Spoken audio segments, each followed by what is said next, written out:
Straight గా వేస్తే బాగుంటుంది, పక్కకి తిప్పొద్దు అని. దాన్ని సామరస్యపూర్వకంగా కూడా చెప్పచ్చు, అరిచి అరిచి గగ్గోలు పెట్టి కూడా చెప్పాల్సిన అవసరం లేదు. వినడానికి ఇష్టం లేదనుకోండి, వాకౌట్ చేయండి. నేను వాకౌట్ చేయను. వెళ్ళిపోండి గ్రామ సభలోంచి, నేను వెళ్ళను. నేను చెప్పేది వినాలి అంటే ఉండండి, నువ్వు చెప్పేది నాకు అర్థం లేదనుకుంటే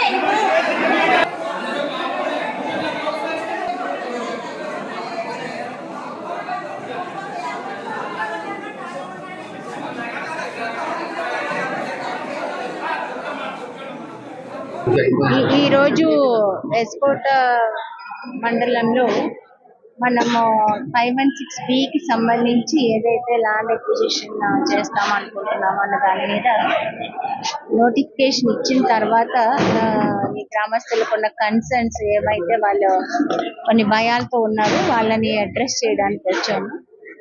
అయితే 516B అలైన్మెంట్ ఫిక్స్ చేస్తున్నప్పుడు మనకి నార్త్ నుంచి ministry of road and transport highways నుంచి వచ్చిన దాని ప్రకారము ఒక చోట గ్రీన్ ఫీల్డ్, ఒక చోట బ్రౌన్ ఫీల్డ్ అలా జరిగింది. 2 మండలాలు ఎల్కోట అండ్ వేపాడలో brown field existing road extension, కొత్త వలస అండ్ ఎస్కోట దగ్గరకు వచ్చేటప్పటికి గ్రీన్ ఫీల్డ్ అయింది. అంటే అక్కడ డైవర్షన్ తీసుకుని టోటల్ గా కొత్త ఎక్విజిషన్ చేయాల్సిన పరిస్థితి వచ్చింది. సో అందుకనే కొత్త వలసలో 169 ఎకరాలు చేస్తే ఇక్కడ 135 ఎకరాలు దాకా మనం ఎక్విజిషన్ చేయాల్సిన అవసరం వచ్చింది.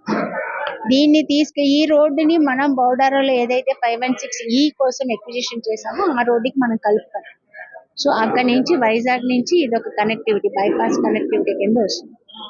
గ్రామస్తుల ఇది ఏంటంటే ఆల్రెడీ ఉన్న రోడ్డు ఉంది కాబట్టి ఆ రోడ్డునే ఎక్స్టెన్షన్ చేసుకుంటూ వెళ్తే ఈ ఎక్స్ట్రా ఏదైతే ల్యాండ్ ఉంది దాన్ని మనం తీసుకోవాల్సిన అవసరం ఉండదు అన్నది మెయిన్ కన్సర్న్ గా వాళ్ళు చెప్పడం జరిగింది.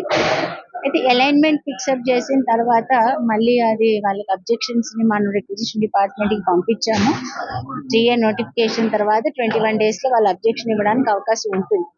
అబ్జెక్షన్స్ ని మనం పంపించాము రిక్విజిషన్ డిపార్ట్మెంట్ కి. వాళ్ళు మేజర్ గా మనకి చెప్పింది ఏంటంటే అలైన్మెంట్ ని మనం ఇప్పుడు చేంజ్ చేయడానికి అవ్వదు, ఎందుకంటే డిఫరెంట్ క్యాలిక్యులేషన్స్ మీద ఆధారపడి అది గ్రీన్ ఫీల్డ్ చేయాల్సిన అవసరం వచ్చింది కాబట్టి కొత్త వలస కానీ ఎస్కోట కానీ మనం కంపల్సరీగా గ్రీన్ ఫీల్డ్ ఎక్విజిషన్ చేయాలని చెప్పారు.